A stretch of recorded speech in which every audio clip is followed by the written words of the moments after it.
Godzilla is now in New York City.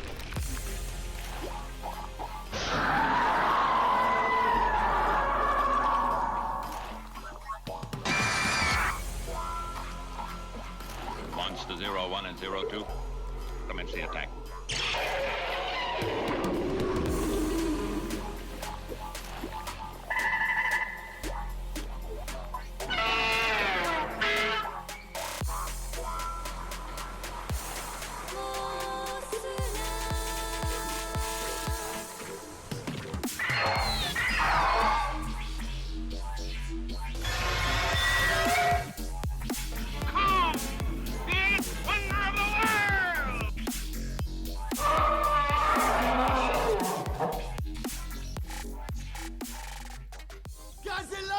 Hello, listeners, and welcome back to Stomp This Way.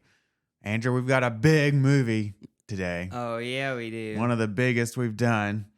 You know, I was talking to you the other day. I think we've done I would say maybe like 3 or 4 like tentpole films like from the industry. I would say obviously King Kong, which was, you know, in the 30s, it was the most successful movie up to that point. Obviously, really launched the genre of monster movies that we probably wouldn't have if it wasn't for that movie. I would say, you know, even though it wasn't commercially as successful as these other movies, I would say Godzilla, just on the original Godzilla, just based on the effect it's had on the Japanese film industry, but also the American film industry and, you know, all the copycats and everything that's come afterwards. And it's also a great film itself. And then I would also say our other Spielberg franchise we did, Jurassic Park. That was, again, a huge hit. I don't remember if Jurassic Park ever had the title of highest grossing movie or not, but it obviously was way up there. It revolutionized CGI in a way that people hadn't experienced before. And Godzilla -1. Well, I mean, I love that movie, but I'm talking about like tentpole movies that really shaped Hollywood, Hollywood and the film industry as a whole. And today we're doing another one, and it is considered the first blockbuster, and that film is Jaws. Steven Spielberg's Jaws. Is there another Jaws? No, Spielberg, to his credit, has somehow prevented. I mean, he had some crappy sequels that we'll be talking about, but they haven't remade Jaws yet. I mean, there's 1,000 unofficial remakes of Jaws. They just don't call it Jaws, but you know, a million shark movies that you know are in existence because Jaws exists. Yeah, but you know, sharks scary. Yeah. Hey, I mean, to their credit, was it Back to the Future 2? One of the Back to the Future movies where they had that joke about, you know, like the theater was showing a Jaws movie. It was like Jaws, I don't remember what it was, Jaws 37 or something.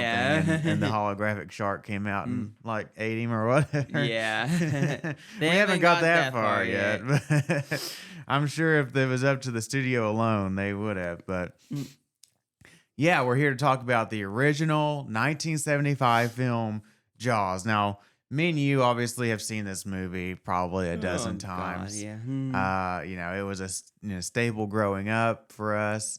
We've had the opportunity to see this a couple of times at our local drive-in, which is a lot of fun. We saw it once. You know what would be cool? What? Watching Jaws at night sitting in the ocean.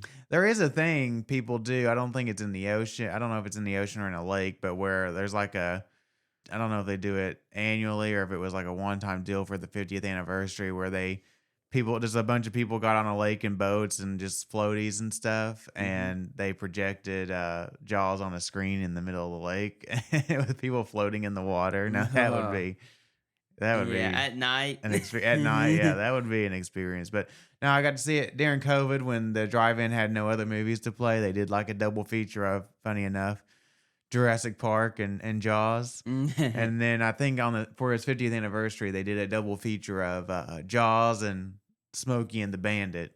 Kind of an odd double pairing. Oh yeah, I remember that. You went to that one with us. Yeah, that was fun too.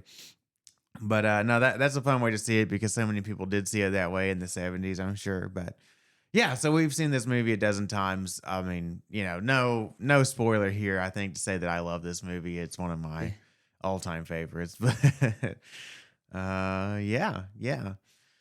You ready for some production trivia though? Oh yeah, that was quite a bit of Yeah, it. I mean, obviously, there's literally been books written on the making of this movie. There's like 2 or 3 documentaries out there. So Yeah. Wikipedia has a whole novel on it. I'm only going to touch on the surface stuff. I mean, obviously, if you want to know like every minute of every that happened on the production of this movie, you can go out there and find it. But I'm going to talk about some of the You could probably watch it. you can watch it. I'm just going to talk about some of the big stuff that you mostly know all this, but I also did some research. I read for the second time the novel Jaws by Peter Binkley to kind of refresh my mind on how the novel plays out and to kind of Mm. compare and contrast what Stephen did here in this movie versus what happened in the novel. So we'll kind of talk about that as we go through. But this is based on a novel by Peter Binkley. It's kind of funny. Peter Binkley talks about in the forward how, he wrote this novel, which kind of blames himself for like the hatred that people have developed towards sharks. And, Yeah. a lot of sharks were hunted. And, I think shark hunting spiked a lot after Jaws and really kind of decimated the population of sharks. And it was funny because after his novel became such a big hit, he had a lot of guilt about how he kind of characterized sharks in the minds of Yeah. people, which I would say I think Spielberg probably more at fault than his novel, because I think his novel was a hit, but most people don't remember the novel. They remember the Yeah. movie, but he had a lot of guilt over that. So Peter Binkley actually became a big time shark conservationist after that, and spent a lot of his life, like in shark conservation efforts. Studying sharks. Mhm. Writing nonfiction things about sharks. They're actually not that aggressive. He's like, they're actually pretty cool, but I still wouldn't want to meet a great white and alone in the ocean. But No. yeah. So anyway. So producers at Universal, you saw their names at the beginning of this movie. Their names were Brown and whatever that guy's with the starts with a Z. But they purchased the rights for the book before it was published. They were able to read the novel before it was published, and they loved it. So they purchased the rights to the novel for $175,000, and then they brought on director Dick Richards, but there were some creative differences and they ended up dropping him in favor of Steven Spielberg. Now, I was under the impression until I was reading this for this podcast, I thought this was Spielberg's first theatrical film. Now, I knew that he had made Duel before he made this movie, but Duel was a direct TV movie, straight to TV movie. We have seen it. It's actually a pretty good movie, and you Yeah. can see a lot of the genesis of a lot of the ideas that he carried over to Jaws are there in Duel, especially Yeah. in the way he portrays the truck in that film and the way he portrays the shark in this film. But this is actually not his first theatrical film. This is his second. He had also made Sugarland Express, which was a movie that came out in theaters. I've never watched it, but this was his second theatrical film, and he was actually really hesitant to.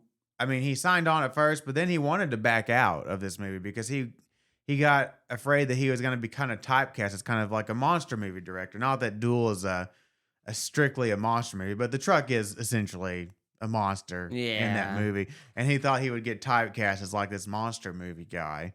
But Universal actually kind of exercised their contract that he'd already signed and said you can't back out of this movie. Yeah. So anyway, so he stayed on board.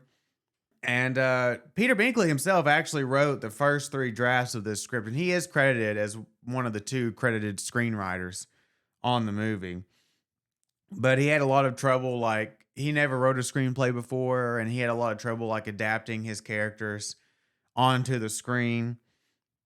So this actually went through a bunch of rewrites through a bunch of different writers. Spielberg himself pitched a lot of ideas for this screenplay. In the end, a guy named Carl, I'm going to mess up his name, Gottlieb, became the primary writer. And he was the one who wrote the final draft, but he actually kind of wrote the final draft as they were shooting the movie. So he would actually like complete the final draft of each scene like the night before they shot it. And, you know, that was just kind of one thing of this was a very troubled production. And you know, you hear about this in a lot of great films, especially older films. Was not an easy shoot, but for casting, Spielberg was against casting big stars. He thought, you know, like, if you cast big stars, people are only going to kind of focus on the fact that there's this big movie star I know, and there's kind of a disassociation with reality. Mm-hmm. He's like, if you cast a bunch of people that people aren't really aware of, it's going to feel more realistic. People are going to think, oh, this happened to these people, this could happen to me too, or whatever. Mm-hmm. But they did consider, you know, Universal wanted him to cast big stars, and they considered a lot of big names, including, of course, the big names of the time: Robert Redford, Paul Newman, Steve McQueen, Robert Duvall, John Voight, Jeff Bridges.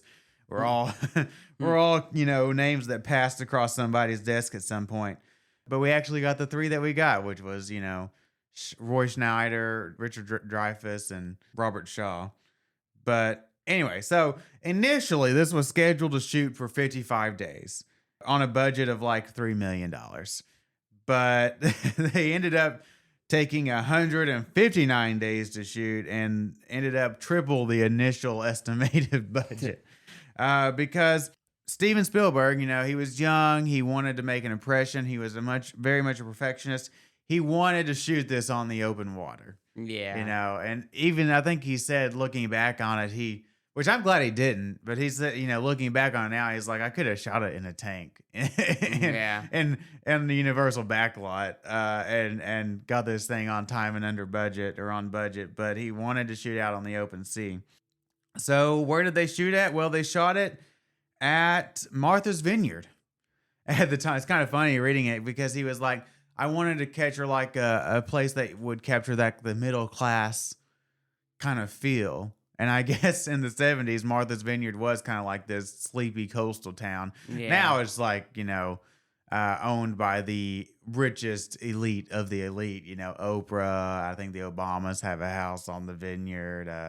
I think the royals, which ones got kicked out of the family?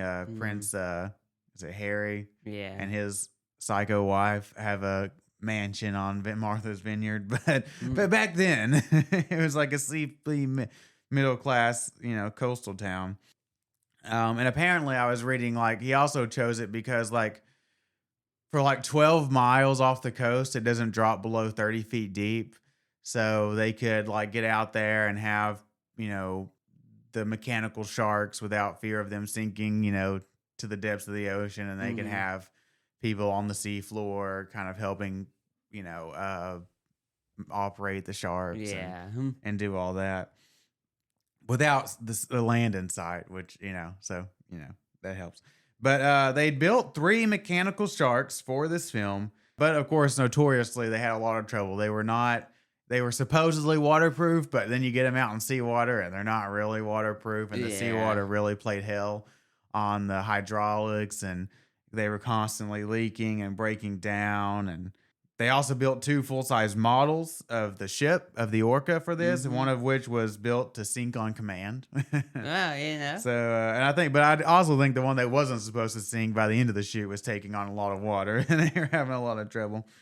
But the cast and crew did quickly become disgruntled with the delays and hardships because they were, like I said, it was really hard. They were at the mercy of the weather and the sea and the tides and the waves and everything else. And, you know, Spielberg would talk about they would work, you know, like, you know, 12, 14-hour days and only get in like 4 hours of actual shooting time. And that was on the good days. And, you know, the crew got really. It was a rough shoot. And people were getting seasick. Robert Shaw would often like flee the set and run off to Canada to avoid some tax trouble he was in. And then he would come back wasted to the shoot. And at a law, and he apparently did not like Richard Dreyfuss like at all. Which maybe you can see that on screen some. But Yeah. Spielberg actually ended up skipping the final day of the shoot where they were going to blow up the shark because he thought once the shoot was complete that the crew was going to throw him overboard and leave him out in the ocean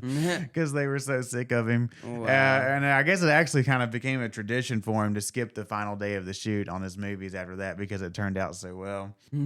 But after principal photography was finished, Spielberg decided he thought the movie needed one more jump scare. So he actually went back because the studio was fed up with him at that point. They're like, we're not spending any more money on this movie. So he went back, spent $3,000 of his own money to reshoot the scene where Richard Dreyfuss finds Ben Gardner's body and the body like floats out and there's that loud musical sting. And it's like the one big real jump scare of the movie. Like I would almost say like traditional kind of cheap jump scare of the movie. Yeah. And so he spent his own money on that. And then as far as the score goes, Spielberg initially thought John Williams was playing a joke on him when he brought him in to do like the demonstration. And it was like 2 notes on a piano. And Spielberg now is like, yeah, he like laughed at John, was like, he thought he was playing a practical joke. But John was like, no, this is this is what it is. He's like, and John apparently really had to fight because he thought like this was what it needed to be. And of course, as we'll talk about too, it worked out for John. He at one point the American Film Institute said this was ranked this as the 6th greatest film score of all time, and he won an Academy Award, and we'll get into a bunch of other awards he won as well. But yeah, so that's kind of in a nutshell, like the production of this movie. A very troubled shoot, but for the really young director, but a talented cast and some luck. And look what you have. I think it goes to show, like, you know, even when the shoot is a disaster, if you have a really strong-willed director, the final product can still be all right. It'll be all right in the end. But I did want to talk about some of the awards that this movie was nominated for. Some of the awards, Aaron. And won. Well, most I of the think awards. you got all the awards on here. Well, at the Oscars, it won Best Original Score, of course. Of course, Yeah. John would go on to be like the most nominated person of all time or something like that. It won Best Film Editing and it won Best Sound. It was nominated for Best Picture. Now, I know Spielberg has said that he was very irked at the time. He was not nominated for Best Director, even though he got nominated for Best Picture. But, you know, it is what it is. At the BAFTA Awards, it won, once again, Best Original Music. Nominated for Best Film, Best Director, Best Actor, Best Screenplay, Best Editing, Best Sound. At the Directors Guild of America Awards, it was nominated for Outstanding Director for a Motion Picture. At the Golden Globe, it won, wouldn't you guessed it, Best Original Score. Nominated for Best Motion Picture in a Drama category, Best Director, Best Screenplay. At the Grammy Awards, John won Best Score Written for Visual Media. And at the Writers Guild of America, it nominated for Best Drama Adapted from Another Medium. So John won he won 3 awards by himself for the movie. Oh, that's pretty funny. But Andrew, why don't you tell him what happened at the box office? Well, we actually have box office information this time. We have a lot of it over a span of a long time. Unlike most movies we do, where we have like 2, maybe 3 things. Yeah. Let me see here. We have, you know, the usual stuff that we always have. It was released June 20th, 1975. Yep. With a budget of $9 million. Yeah, that was the final budget after The it final went over. budget. It went way over. Domestic opening of $7 million. That was a record at the time. Yep. Made $123 million in the initial run. Domestically, which also was a record at the time. Beat The Godfather. Impressive. By the end of the 70s, after various re-releases, Jaws has earned $260 million domestically. Today, after the 50th anniversary when release, total lifetime gross stand at $280 million domestically and $490 million worldwide. That's right. Held the record for the highest grossing film until Star Wars passed it 2 years later. Yeah, didn't get it for that long, but Adjusted for inflation, still the 7th most successful movie domestically and the 10th worldwide. That's right. That's right. It's funny. I was reading because back then, movies typically didn't have a wide. This is known as the first blockbuster, right? Movies back then typically didn't do a wide release. Like they would roll it like in the opening weekend. They would like roll it out at like maybe, well, at least for the movies that the studios had faith in, I thought they had something. Now, schlocky movies would get quote unquote wide releases. They would just release them to a bunch of drive-ins at the same time. Teenagers to go see them. But real movies would get like 15, maybe on the opening weekend, they'd get like 15 theaters in the big markets on the opening weekend, and then they would slowly roll it out across America.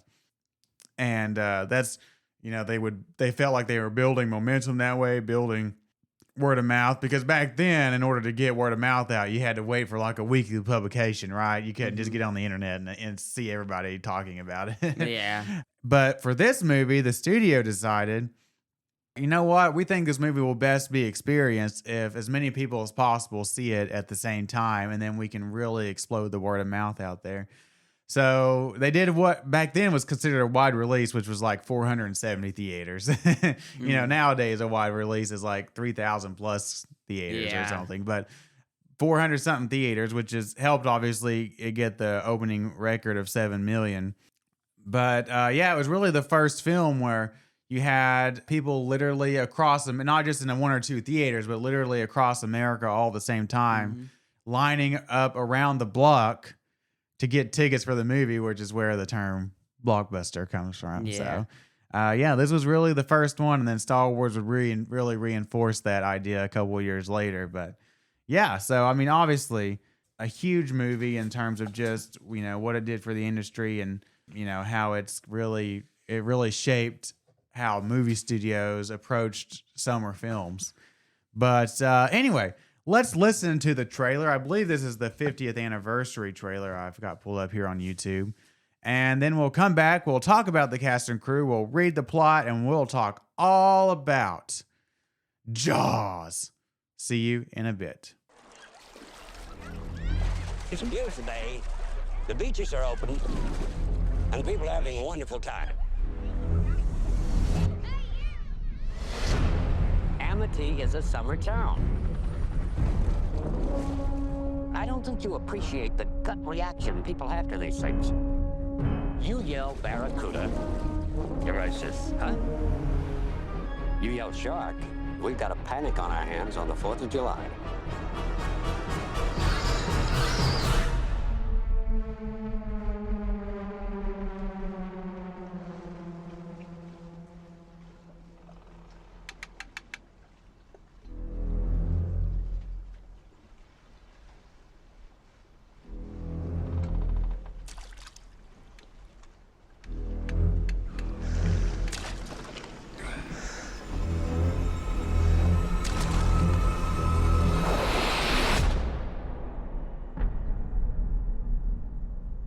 You're gonna need a bigger boat.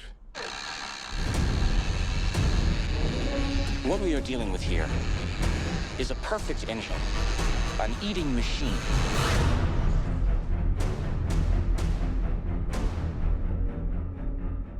Oh yeah, there it is. I have to say, I do love the line from the mayor. He's like, you yell barracuda, and everybody's like, what? You yell shark. We've got a panic on our hands on the 4th of July.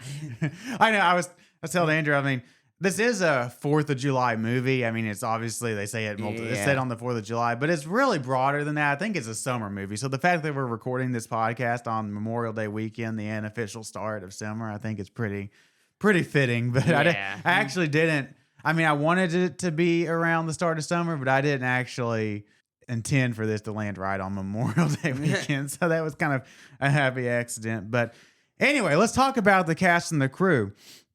Directed by Steven Spielberg, written by Peter Binkley and Carl Gottlieb, effects by Robert A. Matty? I don't really know.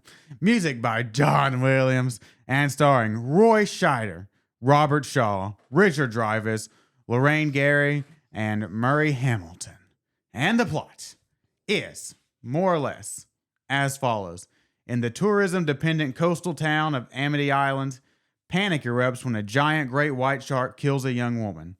Police Chief Martin Brody wants to close the beaches, but Mayor Larry Vaughn refuses, fearing reports of a shark attack will drive away tourists ahead of the 4th of July weekend. Soon after, a young boy is killed, forcing the beaches to close temporarily. When local fishermen catch a tiger shark, the town eagerly accepts it as the culprit, despite warnings of marine biologist Matt Hooper, who believes the real killer is still out there. Ignoring the concerns of Brody and Hooper, the mayor reopens the beaches for the holiday, only for another swimmer to be attacked and killed. With the town desperate for a solution, Brody convinces the mayor to hire eccentric shark hunter Quint to track down the predator.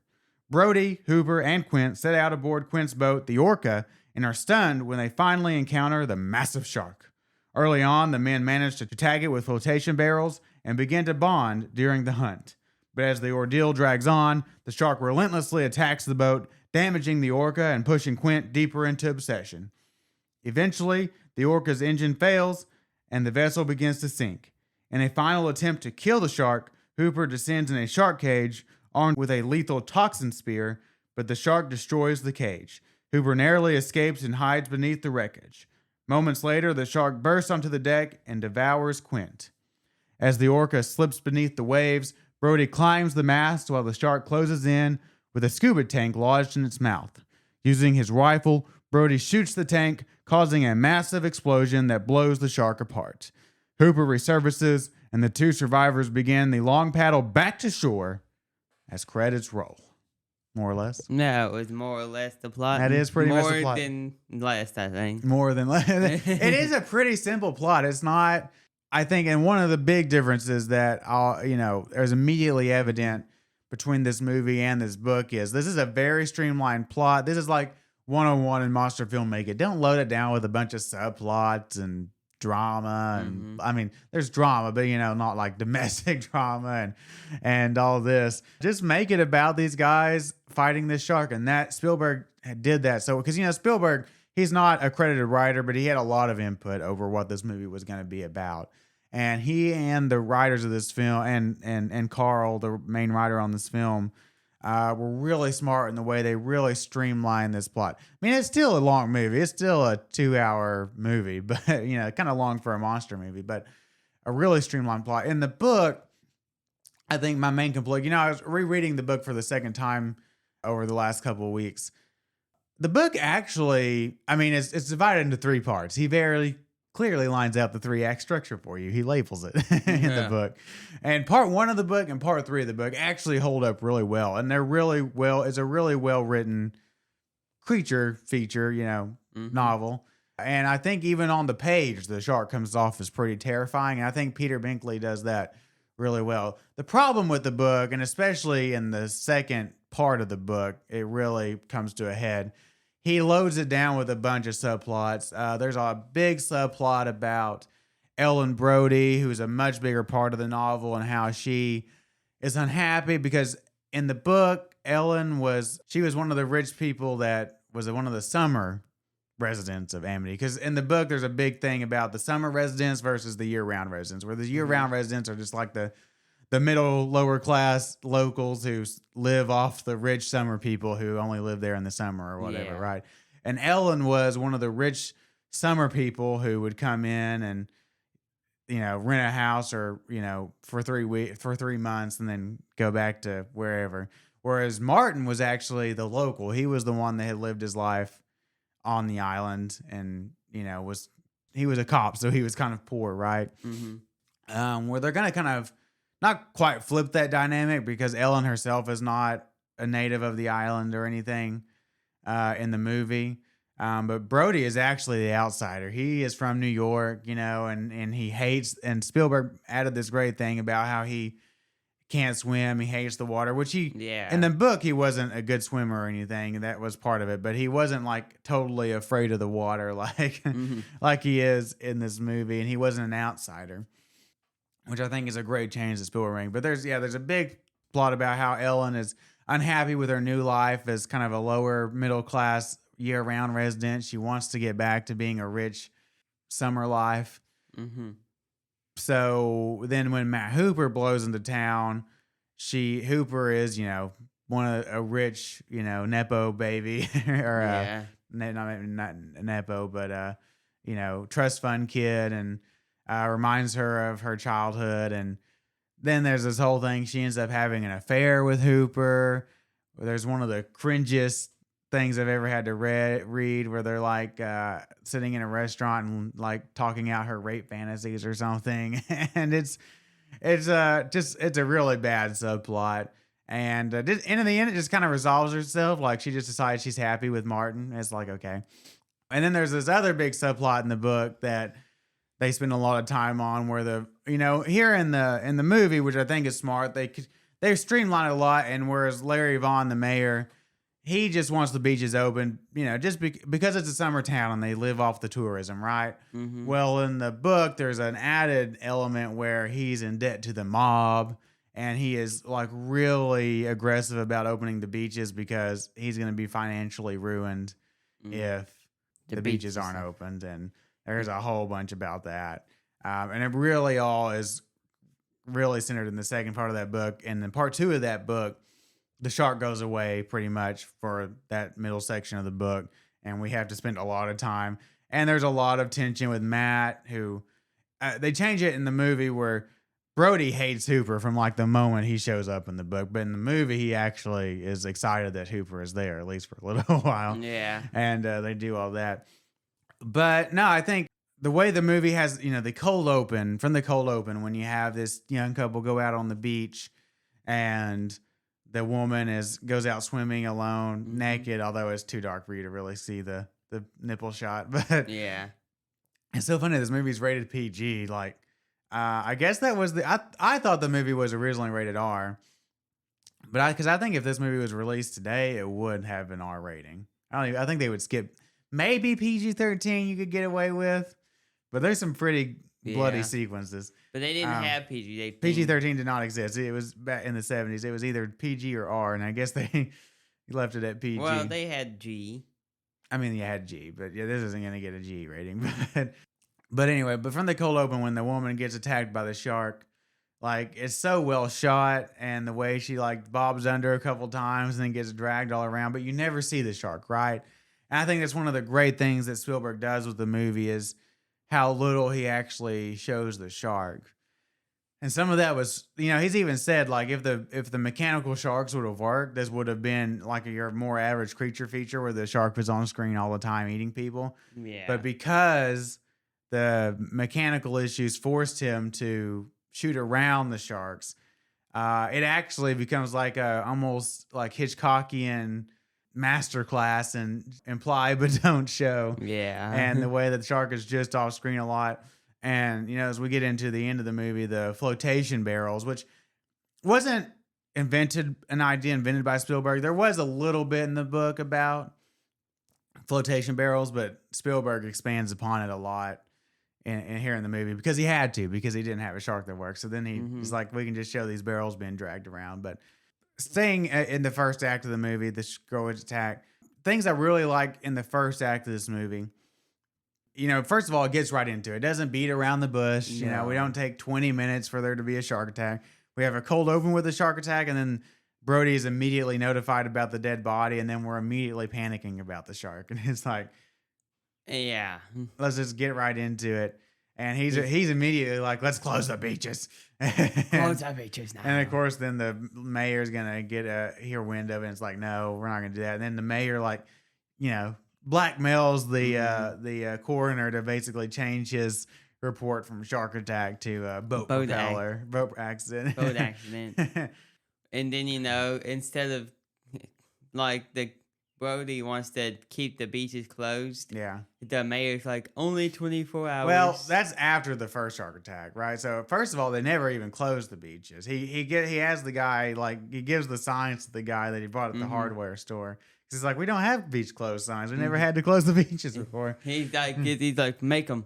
Make them. But no, so we had the first day at the beach where Brody is really unsure about, this. And you can tell that he's uptight and uncomfortable about it. Mm-hmm. But, everybody's at the beach and then you get that classic first kill. Like, what I like about Spielberg in this movie is, like, as Spielberg aged, he became more of a family movie adventure guy. Yeah. And there's not a world where today's Spielberg, even like Spielberg in the 80s Spielberg would not have killed a kid, much less today's Spielberg. Yeah. But in 75, he was younger, a little more ambitious, maybe a little more cynical. Yeah. And he was like, we'll kill a kid. I don't care. And of course, it was part of the book too, but he showed he's not afraid to rewrite the book. But no, we get and pretty graphic kill too. And it's a great shot where, you have the underwater POV of the shark. You have John Williams' score coming in.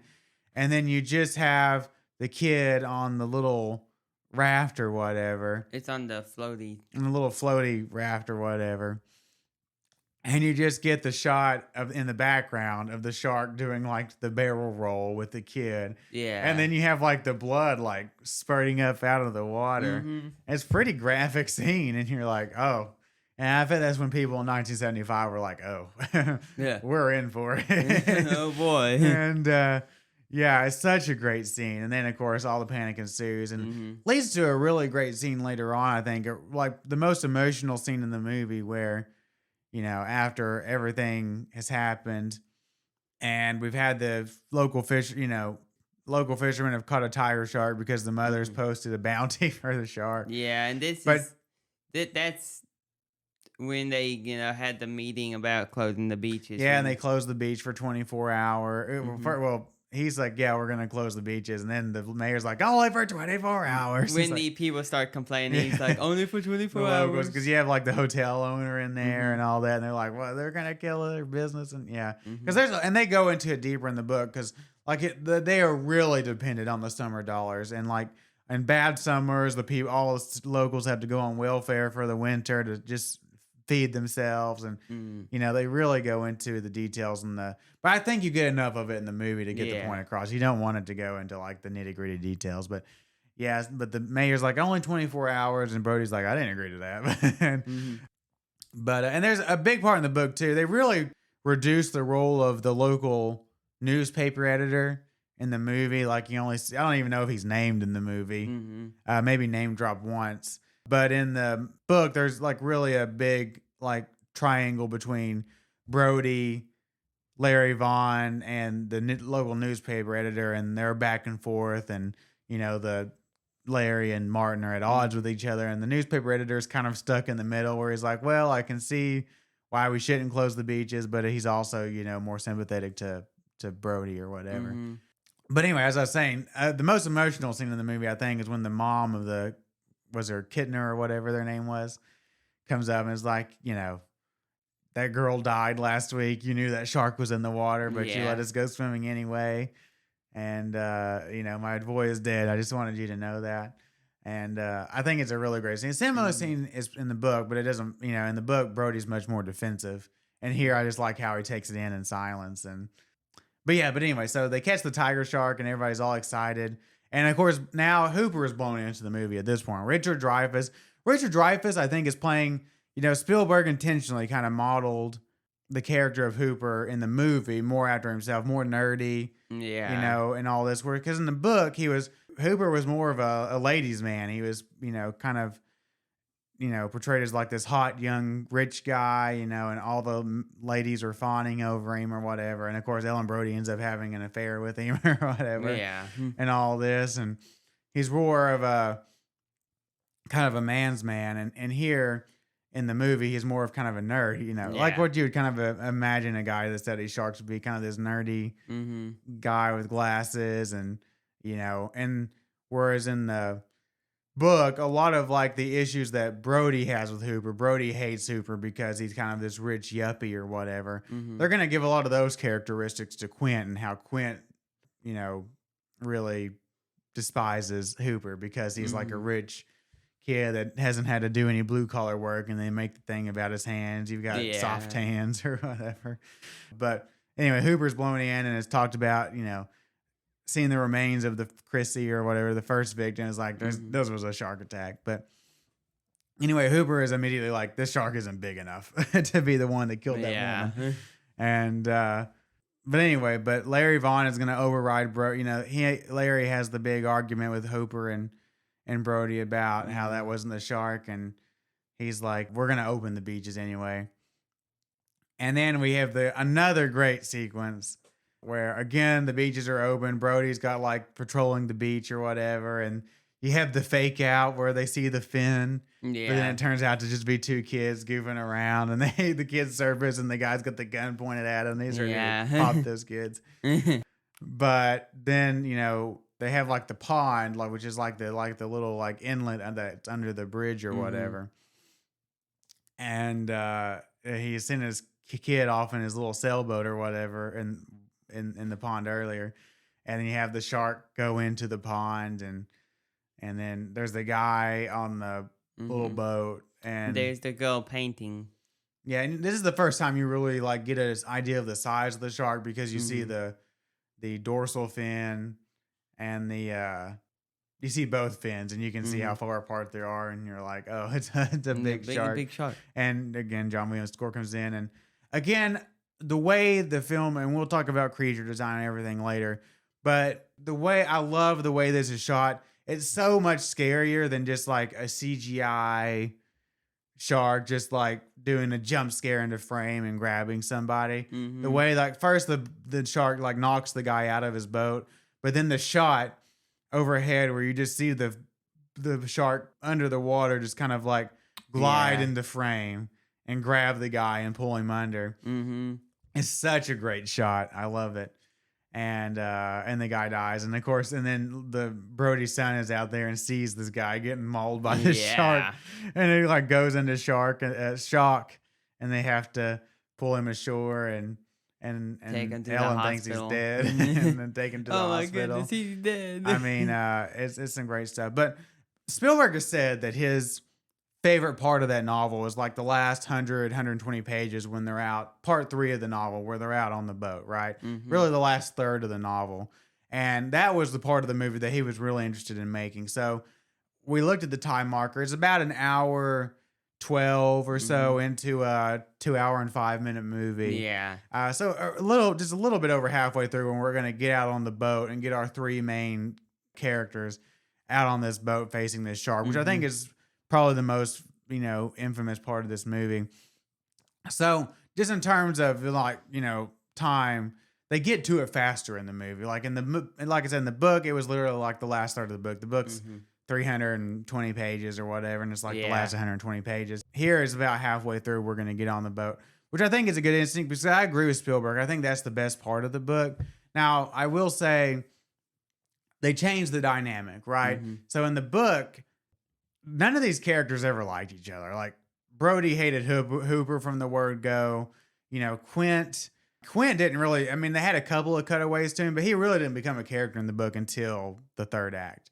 And here, he's not really going to become a character in the movie. He has that classic opening scene, or scene early on, where he has the fingernails on the chalkboard bit, and it's like so great. Yeah. And, but he really doesn't become a major character until about halfway through when they get on the boat. But in the book, he doesn't really show up until the third act, and he's just really kind of ambivalent towards both Brody and Hooper. Here, I like that they, and even the whole time on the boat, they don't really have any camaraderie. They're always fighting with each other. Yeah. All this. And in the movie, they change it. Like Brody and Hooper are kind of on the same side. And they actually, I think, and Spielberg was right. He says the reason he took out that affair subplot was because he wanted the characters to have some camaraderie and have a reason to like each other. And I think it works better in the movie because of that, because the characters do have some camaraderie. Now, at first, Quint has a strong dislike for Hooper. He resents Hooper for being a yuppie and all this. But, when we get on the boat and we have that classic scene where you can see Hooper and Quint bonding over like their war scars or whatever. Yeah. Where they're showing each other their scars from their shark bites and various other things and all that. But I think it works better in the movie because the characters do kind of have a camaraderie. Even if, they have especially Quint has his clashes with them at various times as they're on the boat. But yeah. And we're gonna get on the boat, and you have that first scene where he takes the fishing line and all that, and then Hooper's like, "It's a blue," he's like, "It's not a shark, it's a tuna or whatever." Yeah. And you can really tell. And It's then, not. It's the or a marlin. yeah, and then he ends up biting through the line, and Quint's like, "Don't tell me my business again, boy." A marlin. And Marlon.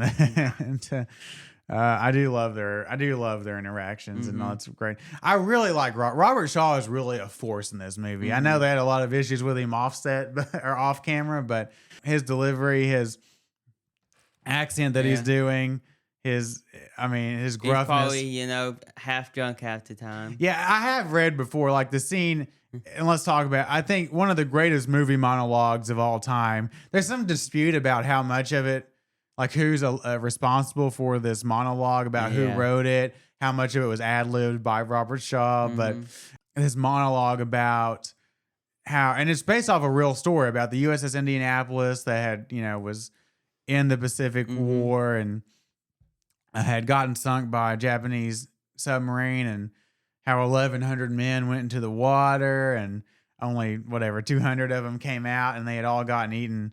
It's theorized they got eaten by white tips, because actually out in the deep, deep depths, the most dangerous shark, like if you sink in the middle, like the literal middle of the ocean, or have a plane crash, usually white tip sharks are what eat you, because they're big. They're usually 13 to 14 feet long, and they're usually the first deep water sharks to crash scenes.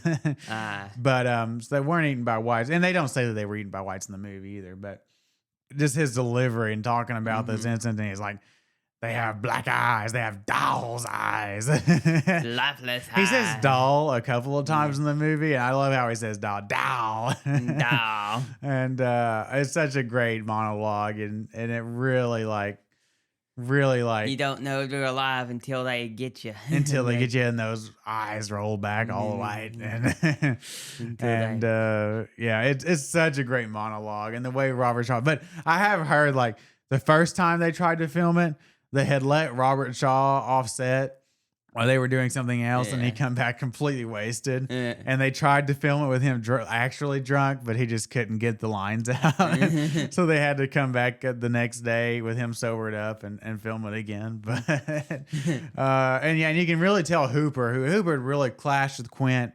Didn't really like Quint. You can tell him in real time, gaining respect for Quint. And Richard Dreyfuss acts that scene so well. But then they managed to tag, and again, such a brilliant little thing that Spielberg has conjured up here. And again, a little bit of it in the book, but Spielberg really expands on it. They've managed to tag the shark with a flotation barrel.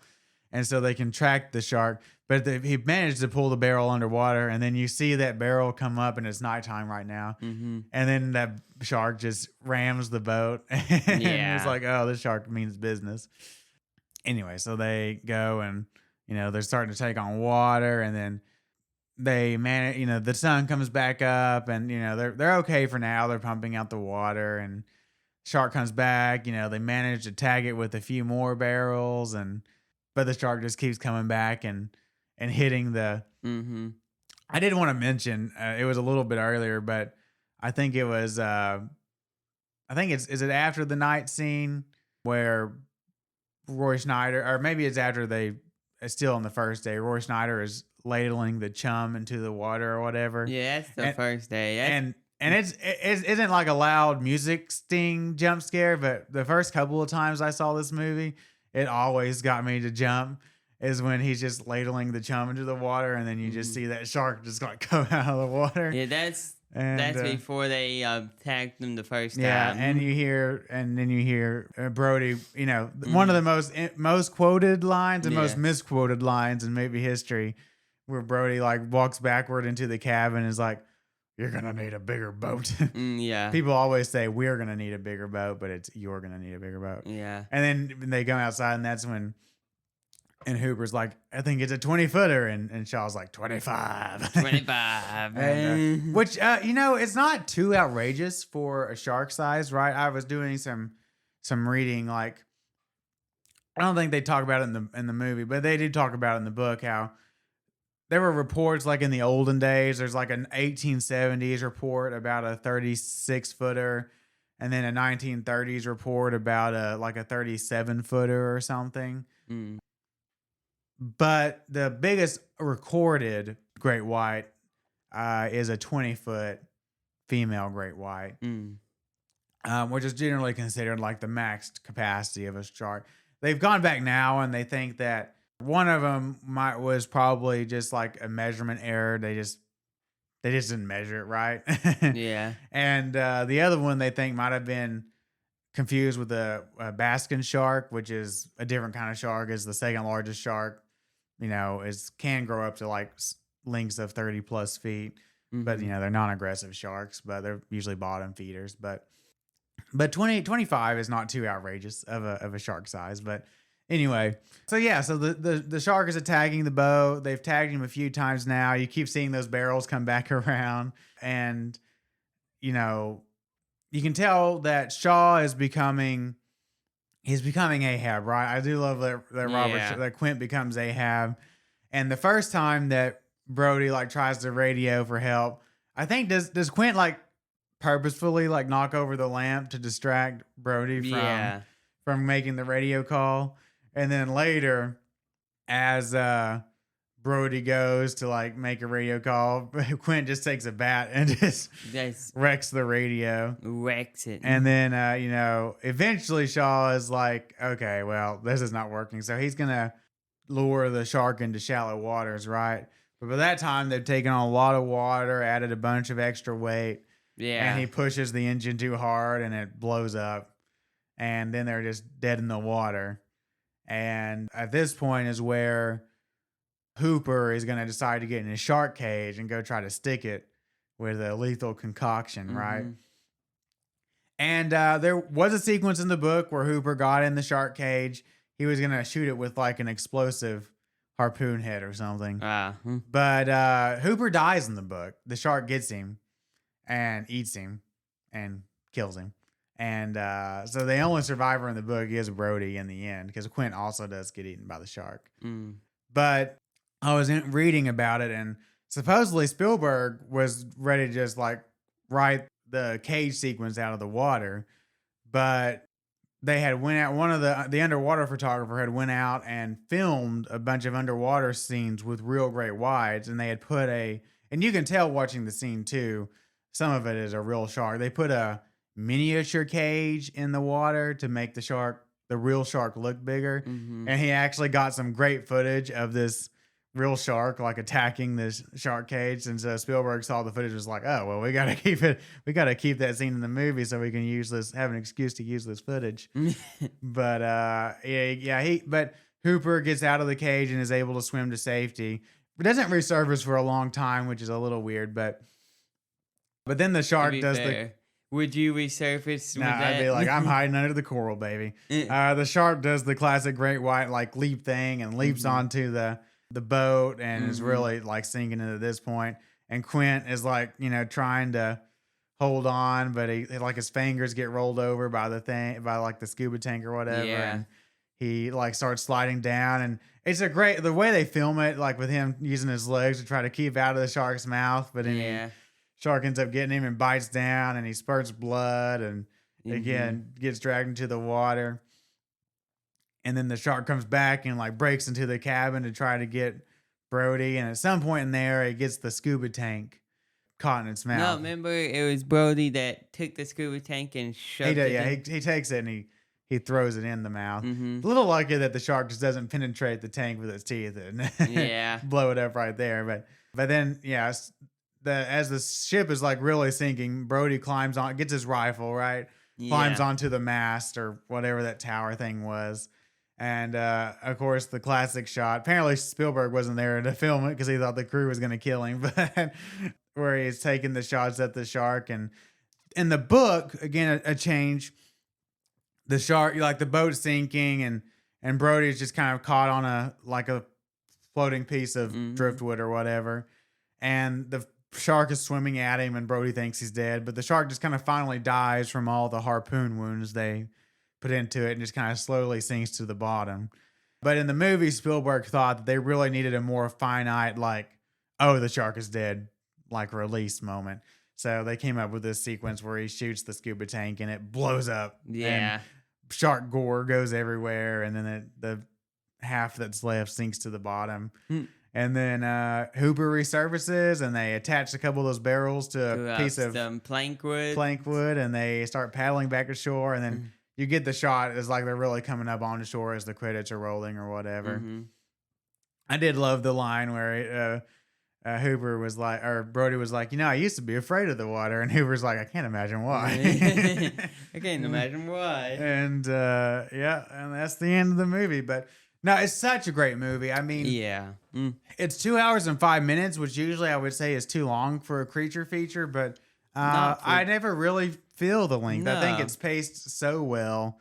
I think, it's shot, of course it's Spielberg, so it's shot incredibly well.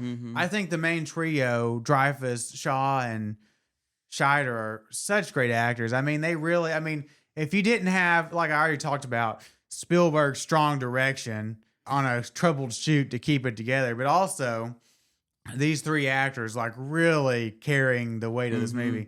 Like this thing could have gone south real fast. Oh yeah. Real fast, but those four men really. And then the editor, I forget her name, but the editor did a lot of work too. It said like she took scenes that were supposed to be funny and made them terrifying in the editing room, and then she took scenes that were supposed to be terrifying and made them funny in the editing room.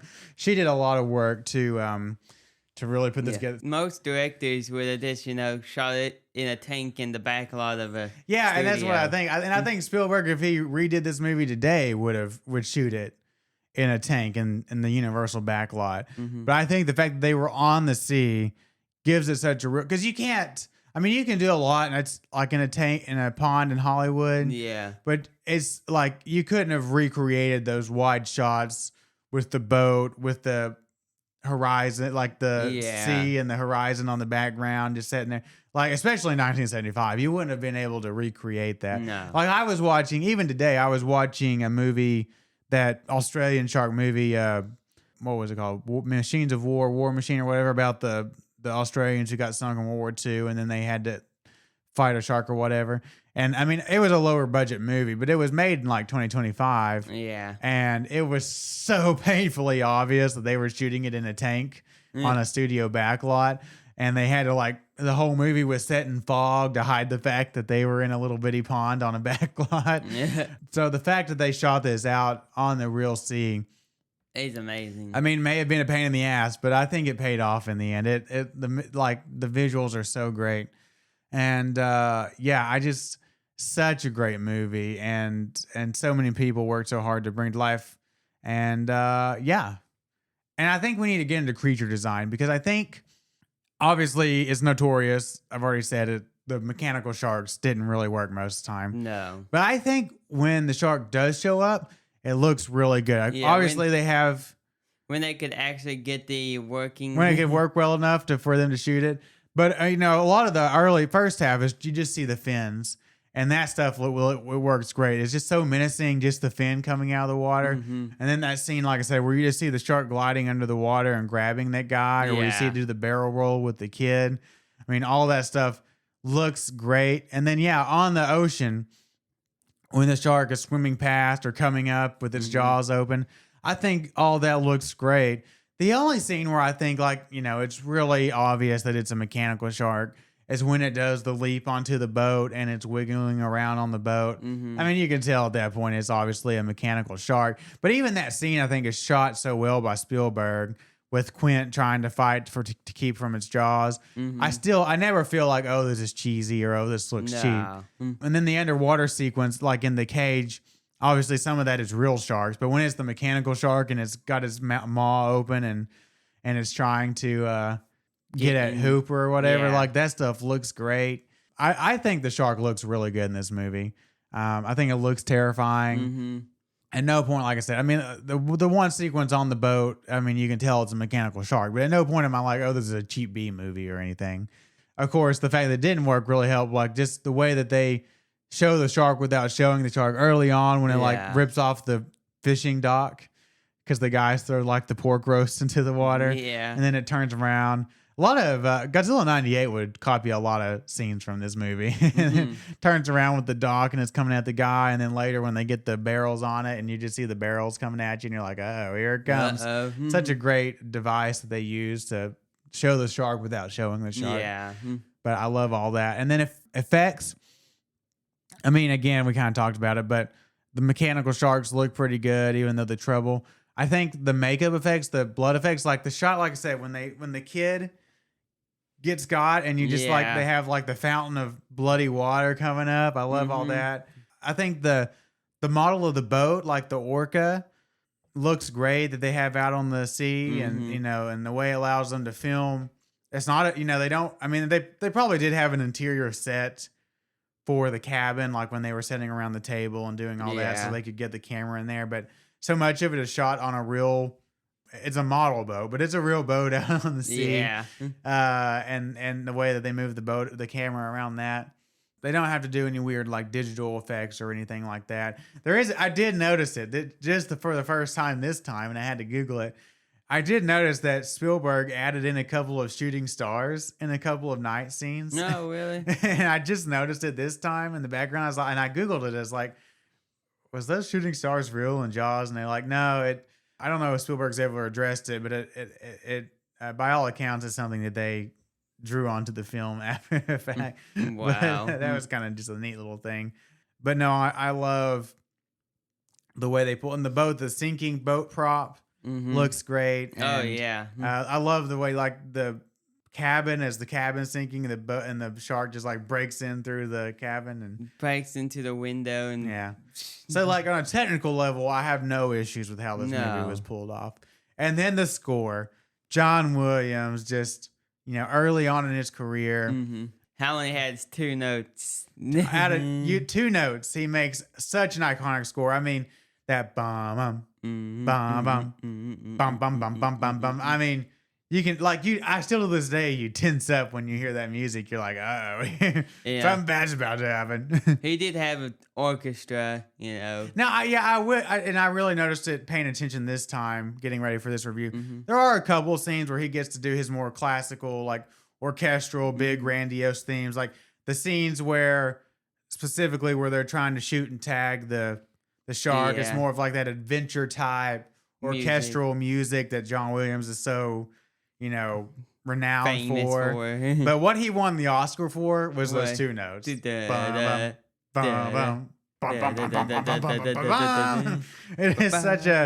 is such a great. Let's imagine going and be like, I got a song for you. Yeah. Is this it? That's it. Just 2 notes. 2 notes? Williams like, trust me, it's gotta work. Trust me. And of course after that they would collaborate together so often. Probably the most successful director composer collaborations in film history over their careers. And then he went to Lucas. And him and Lucas, yeah. He's like, I got you. Williams got himself attached to the 2 best directors or 2 most successful directors of the 70s and 80s, and he's like, because then they went to Indiana Jones afterwards. and E.T., Close Encounters, and then in the 90s he would do Jurassic Park and Schindler's List for him. And has John ever had a bad score? He scored bad. It might be harsh. Now there's some movies, especially like. He had scored some bad movies. Yeah, he scored some bad movies. There are some, I think some of the sequel Star Wars movies, some of the stuff that he did like really right here at the end of his career where it kind of felt not as great. But yeah, no, the score is great. It is an all-time great score. They say 6th best score of all time. I'm like, I mean, if you're counting like Star Wars and Lord of the Rings as like one body of work, one score, I think this would be closer to. I think this would be in the top 5. I mean, how many scores can you rank above it? I mean, not that many, I wouldn't think. But maybe Lord of the Rings. I was gonna say like maybe Williams' work on Star Wars, Shore's work on Lord of the Rings. I mean, those 2 are the only 2 that I would say definitively ahead of it.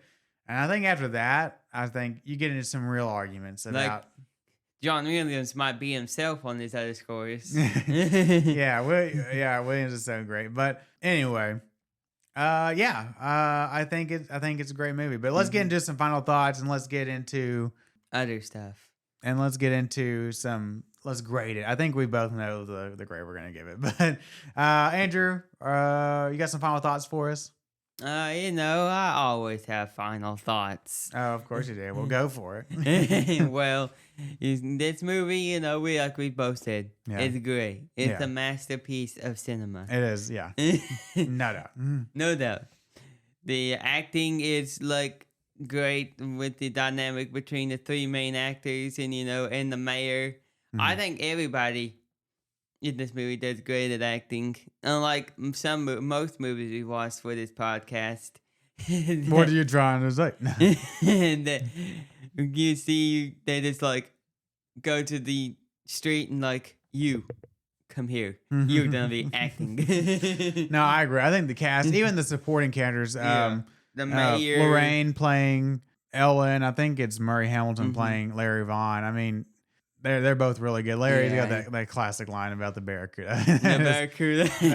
I love that line so much. You scream barracuda, then I'll be like, what? Yeah, I mean, of all the classic lines, I know that everybody remembers you're going to need a bigger boat and all that. But I think my favorite, on rewatching this movie, I think my favorite line is that bit about it. You get a barracuda, and they're like, what? And then you scream shark. You got a panic on the 4th of July.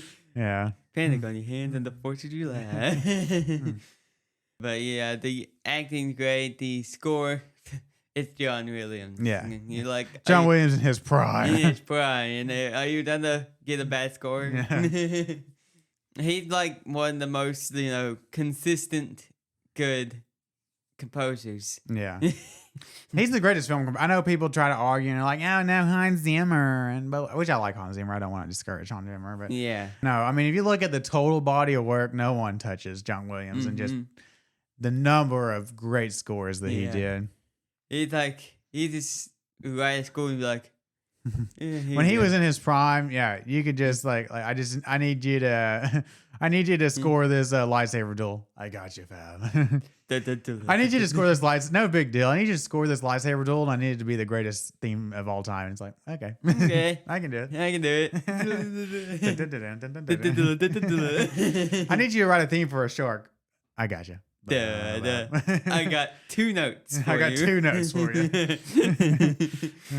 Oh, yeah. And, effects. Amazing.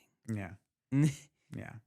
Even though they couldn't get most of the stuff to work half the time, they did their best. I think his greatest effect is what he doesn't show, right? What he accomplishes without showing the shark on screen. But I think if he could, he would shown the shark a lot more. Yeah, I mean, he said if the mechanical shark worked like it was supposed to, this would just be a more generic the shark's on screen every 5 minutes, kind of monster movie.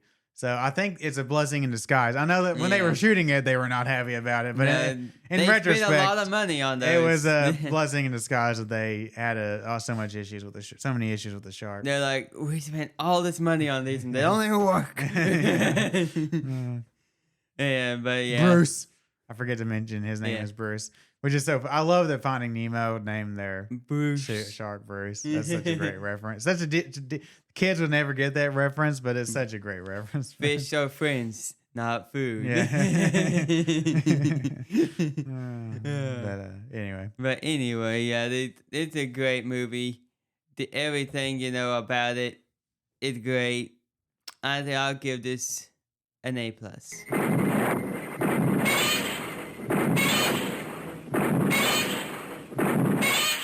A happy moment. Yeah, listen, I totally agree with you. I think, again, Spielberg handles this movie so well under harsh conditions, and the way that he filmed the movie as a whole, but the shark, and especially not having the shark on screen. I mean, the fact that he was willing, this is the only Spielberg movie I can think of that he kills a kid. Except for Schindler's List, but that's a different kind of movie. It kind of had to. But a fictional movie where he killed a kid and it was so violent, and like I said, the actors are so great in this movie. Robert Shaw especially just hits like a force of nature in this movie, and his monologue. So many great lines and monologues in this movie. I even love like when they catch the tiger shark and he's trying to explain like the bite radius to the guy, and the guy turns around and like, the what?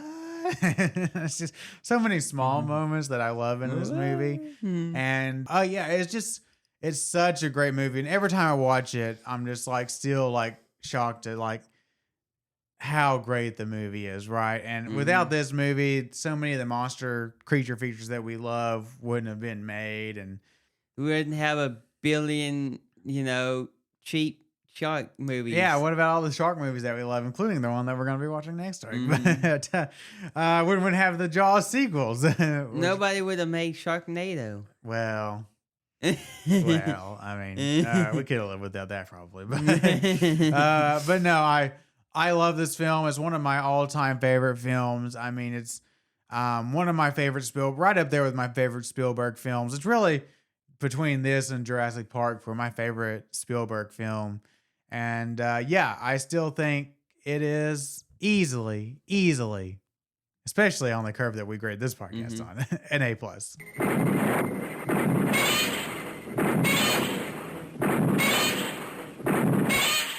A happy moment. A happy moment. A happy indeed. Oh, man. But maybe something a little more melancholy for our news on a personal note. That made it sound like I'm about to announce the death of a family member or something. But, I figured this. I should have known this was going to happen. We tried a second podcast for a while. This is not the first time we've tried a second podcast and given up. It's like the third. Not even the first time we've tried a second horror podcast and given up. But we've tried Pulse Check, and Andrew and I talked about it, and we tried to do a new format, and it kind of didn't work, and we had to reformat it. But we had fun. I had fun watching the movies for the podcast, but I just didn't feel like the actual podcasts themselves had a lot of energy. I didn't feel like we were really, doing anything new or exciting. No. And I just felt like they weren't really working.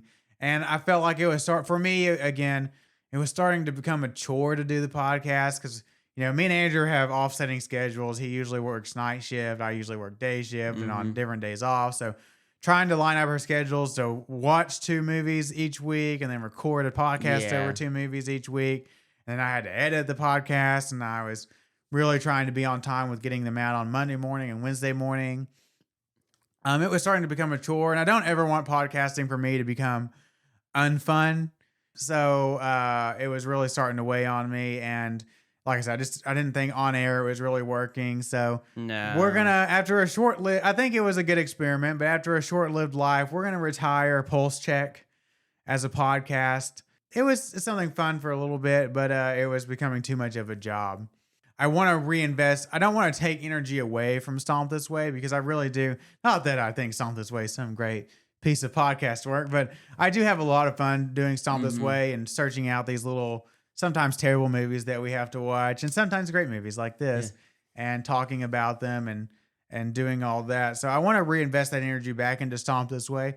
Not to say we won't do anything new. I mean, I may take some of the ideas that I had for Pulse Check and maybe we reincorporate them back into Stomp This Way. Maybe we start doing not a bi-weekly podcast, or bi-weekly as in 2 a week, even though I know people use bi-weekly for every other week, which is a total wrong use for bi-weekly. That would be semi-weekly, but that's a rant for another time. But not a twice-a-week podcast, but maybe every once in a while we can do an extra episode and do something fun, like maybe a ranking show or doing an extra little spinoff that wouldn't normally fit in our normal genre of movies or something. But yeah, we are ending Pulse Check. I mean, you can listen to the episodes that we did do out there, but a little bittersweet. But I appreciate you trying that experiment with me, Andrew. And, not that you have anything better to do, but yeah. But on a little bit happier note, as far as the upcoming schedule for this podcast, I've said it a few times, but we got a lot of sharks coming up. Sharks. And we're going to be doing maybe the most successful shark movie not called Jaws next week. And box office wise anyway, we're going to do Rennie Harlin's Deep Blue Sea next week. A movie that we've both seen, and I think we enjoy it, but we'll have to revisit. Got Samuel L. Love Samuel L. Oh yeah.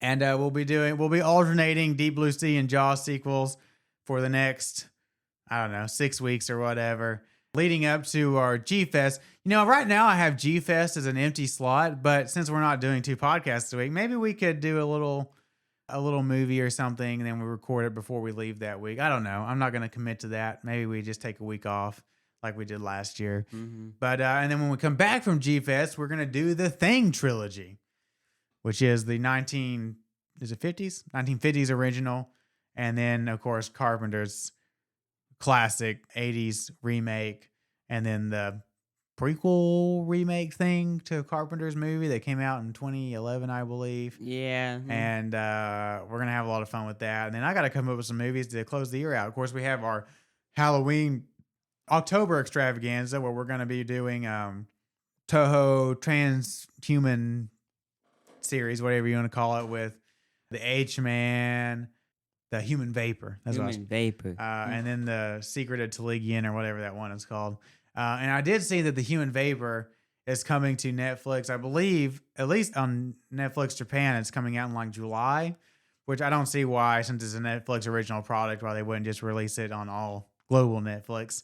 So that should be airing on Netflix when we're ready to do the remake of the Human Vapor, which I think is a 6-part Netflix miniseries coming up soon in the summer. But we will be reviewing it at the end of October for our Halloween extravaganza. Oh yeah. But I need to fill out the schedule beyond that. So I'll be working on some. Me and Andrew will be brainstorming some movies to fill out the rest of the year. Don't worry, I can find. I bet we movies. can find some. We but, can find some. Anyway, this is podcast going on for about 80 minutes now. So let's wrap it up. You got anything else, Andrew? No, I think that's about it. You know, I think we talked about everything we could have about I think the we movie. did. I think we covered Jaws pretty well. But I'm excited about the sequels, getting to the sequels. But Yeah. Anyway, don't forget that you can always contact us at stompthisway1954@gmail.com. And you can find our website at www.stompthisway.wordpress.com. That's right. And you can also find us on social media, X, Instagram, and Facebook, all at Stomp This Way. And you can find all this information in the show notes below. And once again, next week will be Deep Blue Sea. So check that out if you've never seen it before. It's a good, fun watch. And Yeah. we'll be reviewing it next week. But as always, I'm Aaron. I'm Andrew. And we'll see you next time.